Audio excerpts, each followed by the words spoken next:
Olá, tudo bem? E aí, como tem sido a experiência dessas 40 madrugadas? Eu espero que esteja abençoando a sua vida. O propósito desses vídeos é esse, nos levar a refletir sobre as maravilhas do professor Jesus e te convidar para momentos de oração. Queridos, nesse terceiro bloco, nessa terceira temporada de 10 dias, nós estamos falando sobre alunos que eram casos praticamente perdidos, mas que foram salvos e resgatados por Cristo Jesus.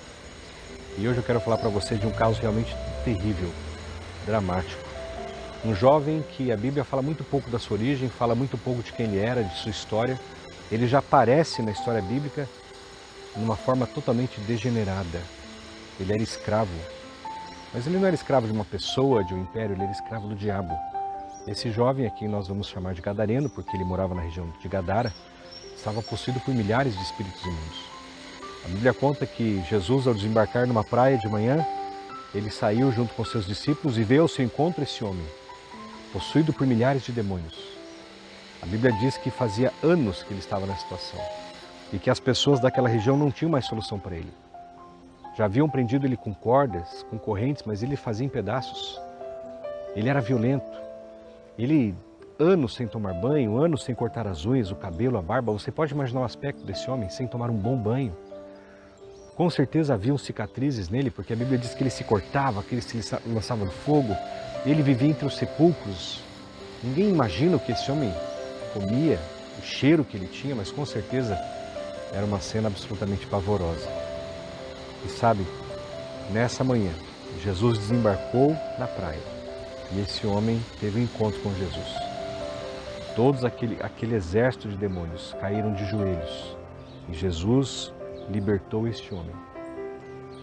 Aqueles milhares de demônios clamaram para que Jesus não os expulsasse do país. E Jesus então permitiu que eles entrassem numa grande manada de porcos que pastava ali perto. Agora veja que interessante. Jesus nunca desperdiçou alimento algum. Jesus, certa vez, mandou recolher os pedaços de pão que ele havia multiplicado para que nada se perdesse. E agora centenas de toneladas de carne caem no mar e se afogam. Talvez porque para Jesus porco não era alimento, não é mesmo? Mas o mais importante dessa história não é apenas uma questão alimentar, o mais importante dessa história é que para Jesus aquele homem valia mais do que tudo.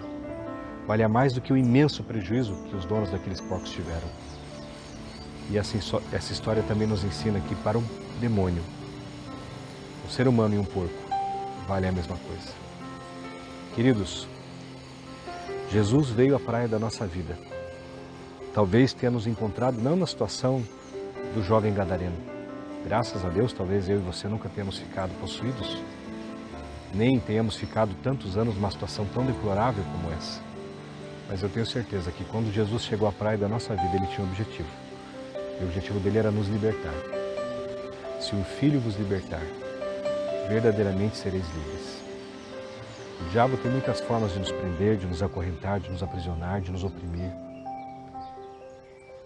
Qual é a corrente que você gostaria que Jesus quebrasse hoje? A culpa, a dor, a mágoa, o medo, a falta de fé, algum vício, algum prazer, seja lá o que for. Jesus chegou naquela praia, libertou aquele homem, entrou no barco e voltou. Significa que tudo que ele havia ido fazer naquela praia, naquela manhã, ele fez. Eu tenho certeza que ele pretende chegar na praia da nossa vida nessa manhã. E eu quero convidar você agora a orar comigo. Vamos orar? Pai querido, nós te agradecemos porque nenhum caso é sem solução, nenhum caso é perdido para ti. O Senhor nosso Deus é o Deus do impossível. As pessoas da região de Gadara tinham medo do endemoniado, queriam distância dele, o consideravam um caso sem solução, a própria encarnação do mal. Mas o Senhor o libertou, o Senhor deu uma nova vida para ele, e o Senhor ainda o tornou um missionário, ao dizer que ele deveria voltar para sua casa, para os seus, e contar quão grandes coisas Deus havia feito por ele e como tinha tido misericórdia dele. Pai querido, venha ter misericórdia de nós. Faz com que a nossa vida seja um testemunho da obra que o Senhor deseja fazer no coração, mesmo daquele que é o maior pecador, daquele que é o maior oprimido pelo diabo. O Senhor andou pela terra fazendo bem e desfazendo todas as obras do diabo. Desfaça as obras e as correntes do diabo na nossa vida. Nos dê um dia livre, um dia feliz na tua companhia. É o que nós suplicamos, em nome de Jesus. Amém. Acabamos de convidar Jesus para a praia da nossa vida e pode ter certeza que Ele não sairá mais dela até que Ele tenha feito aquilo que Ele prometeu. Um ótimo dia para você.